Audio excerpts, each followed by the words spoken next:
हमसे 5वें का बी नंबर क्वेश्चन पूछा था। ए नंबर कितने नंबर का था टोटल, और टोटल 2 नंबर। 5वें नंबर का तुम्हारे पास 2 नंबर का यहाँ क्वेश्चन दिया है। क्या दिया है ये देखा जाए, पूछा है पहले में संयोजन अभिक्रिया का एक उदाहरण लिखे। केवल आपको रासायनिक समीकरण लिखना पड़ेगा, केवल और केवल। हम दोनों बताएंगे, परिभाषा बताएंगे और एक एग्जाम्पल बताएंगे, आप नोट डाउन कर लीजिएगा। उसके बाद 1 नंबर आपका इसको सिक्योर हो जाएगा। नेक्स्ट में क्या दे रखा है, रासायनिक अभिक्रिया को संतुलित करिए। क्या कर रखा, बेरियम क्लोराइड को एल्युमिनियम सल्फेट के साथ जब अभिक्रिया करा जाता है तो बेरियम सल्फेट बनता है प्लस में अमोनियम क्लोराइड बनता है। ये दोनों क्वेश्चन अटेम्प्ट करेंगे। कितना नंबर, 1 नंबर यहां आपका बन के जाएगा, 1 नंबर यहां बन के जाएगा। ये 2 नंबर इस वीडियो में आपको आज मिलने वाला है। तो सबसे पहले हम इसको डिटेल में, केवल अभिक्रिया कहा तो हम परिभाषा पहले आपको बता देते हैं और एक रासायनिक अभिक्रिया बता देते हैं। तो आपके सामने यहां से देख सकते हैं, ठीक है, इसे थोड़ा सा छोटा किया जाए, ठीक है। ये आपके सामने संयोजन अभिक्रिया दिया गया है। अब संयोजन अभिक्रिया होती क्या है अपनी भाषा में समझिए, ठीक है। इसको अपने भाषा में समझिए, संयोजन अभिक्रिया। संयोजन मतलब क्या होता है, जुड़ना। जब कोई चीज ए और प्लस बी जुड़ के एक चीज बनाता है, क्या बनाता है, एक चीज बनाता है। देखिए 1 और 2 मिलके क्या बने, एक चीज बनाते हैं। इसी को क्या बोलते हैं, संयोजन अभिक्रिया, या कभी कभी पूछा जाता है योगात्मक अभिक्रिया। तो संयोजन अभिक्रिया और या योगात्मक अभिक्रिया बात एक ही है, ठीक है। तो अब यहां से परिभाषा क्या लिख रखा, ध्यान से सुनिए। संयोजन या योगात्मक अभिक्रिया लिखें, वे रासायनिक अभिक्रिया जिसमें 2 या 2 से अधिक पदार्थ संयोग करके यानी जुड़कर एक नया पदार्थ बनाते हैं, उसी को क्या बोलते हैं, संयोजन अभिक्रिया बोलते हैं। उसमें ए और बी, आपको ये लिखना ना, ये केवल समझाने के लिए बता रहे हैं। ये आपका परिभाषा हो गया। आपको उदाहरण दे के एक उदाहरण आपको छाप देना, ठीक है। आप परिभाषा पहले लिखिएगा। देखिए आप सबसे पहले एकदम अच्छे से क्या करिएगा, संयोजन अभिक्रिया, ये 2 नंबर में बता रहे हैं, ठीक है। ये संयोजन अभिक्रिया, तो सबसे पहले आप क्या लिखिएगा, यहाँ से परिभाषा लिखना पड़ेगा। आपको क्या लिखना पड़ेगा, परिभाषा। अपने परिभाषा बता दिया, जब 2 या 2 से अधिक चीज मिलकर एक यौगिक बनाते हैं उसे संयोजन अभिक्रिया बोलते हैं, वो लिख देना। उसके बाद आपको हेडिंग डालना पड़ेगा उदाहरण, ठीक है, जैसे बता रहे हैं उदाहरण।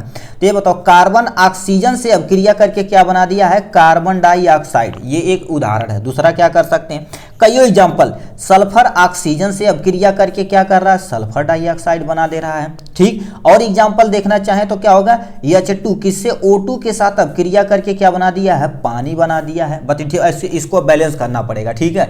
2 से यहाँ पर गुणा करेंगे और 2 से यहाँ गुणा कर देंगे, तुम्हारे पास बैलेंस। कोई एक रासायनिक अभिक्रिया लिखना अपना काम हो जाएगा, ठीक है। तो ये था आपका प्यारा सा एक क्वेश्चन, कंसीडर किए। दूसरा इसी में क्या क्वेश्चन पूछा, आप ध्यान से सुनिए। दूसरा क्या पूछा है, ये आपका संयोजन अभिक्रिया हो गया। हमने परिभाषा उदाहरण दोनों बता दिया। इस रासायनिक अभिक्रिया को लिखिए तथा संतुलित भी करना पड़ेगा। तो लिखा, बेरियम क्लोराइड को अमोनियम सल्फेट के साथ अभिक्रिया कराया जाता। किसको, बेरियम क्लोराइड को अमोनियम सल्फेट के साथ अभिक्रिया कराया जाता तो क्या होता है, चलिए इसको देख लेते हैं। आपका 1 नंबर इस पे बन जाए, ठीक है। तो कह दिया सबसे पहले बेरियम क्लोराइड, तो बेरियम क्लोराइड का फार्मूला क्या लिखते हैं, BaCl2 होता। और उसके बाद किसको लिया है, एल्युमिनियम सल्फेट लिया है। तो आपके सामने क्या लिखेंगे, एल्युमिनियम लिखेंगे। सल्फेट का फार्मूला क्या होता, SO4 होता। क्या होता, SO4 होता। अब इसकी संयोजकता 3 होती है तो 3 लिख देंगे, इसकी संयोजकता 2 होती तो अमोनियम, ये तुम्हारे पास एल्युमिनियम सल्फेट हो जाएगा। इसको जब अभिक्रिया कराया जाता तो क्या बनता है, सबसे पहले देखिए बेरियम सल्फेट बनता। बेरियम सल्फेट मतलब BaSO4 बन जाता। क्या होगा, BaSO4 बन जाता। प्लस में क्या बनाती है, एल्युमिनियम क्लोराइड बनाया। क्या बनाया, एल्युमिनियम क्लोराइड AlCl3 बनाया हुआ है, ये लिख दिया गया। अब इसको तुम्हें क्या करना पड़ेगा, संतुलित करना पड़ेगा। देखिए बेरियम तुम्हारे पास क्या हो गया, 1 है, यहाँ पर 1 है, कोनो टेंशन नहीं। बट क्लोरीन देखा जाए तो यहाँ पर 3 है बट यहाँ पर 2 है। तो भैया दिक्कत हो गई, हो गुरुदेव, कहीं जुगाड़ करा, कोनो दिक्कत नहीं, जुगाड़ करते हैं। अब देखिए ये तुम्हारे पास विषम संख्या, ये सम संख्या, तो हमें क्या करना पड़ेगा, अलग अलग नंबर से गुणा करना पड़ेगा, तभी हमारी रासायनिक अभिक्रिया बैलेंस होगी। इसको यदि 2 से गुणा करके हम 2 3 या 6 हो गया, इधर क्या करने 3 से गुणा कर दे तो हमारे पास क्लोरीन बैलेंस हो जाएगा। बट हाई का कही दे ला गुरुदेव, बेरियम तो गड़बड़ा देला, कोनो टेंशन है। यहाँ बेरियम 3 है, यहाँ पर 3 है। और सल्फर देखा जाए, या सल्फेट कितना देखा, यहाँ पर देखा 3 से गुणा, मतलब ये 3 है, ये 1 का है, तो 3 से गुणा कर देते हैं यहाँ पर। ये रासायनिक अभिक्रिया आपके सामने क्या हो गई, बैलेंस हो गई। ये कितने नंबर का है, टोटल 1 नंबर का। 2 क्वेश्चन पूछा था, संयोजन अभिक्रिया, रासायनिक अभिक्रिया को संतुलित करना, 2 नंबर आपका बन के आपके सामने हो गया। ये आपके सामने हो गया 2 नंबर का सिक्योर। चलिए नेक्स्ट क्वेश्चन की तरफ रुख करते हैं मेरे भाई।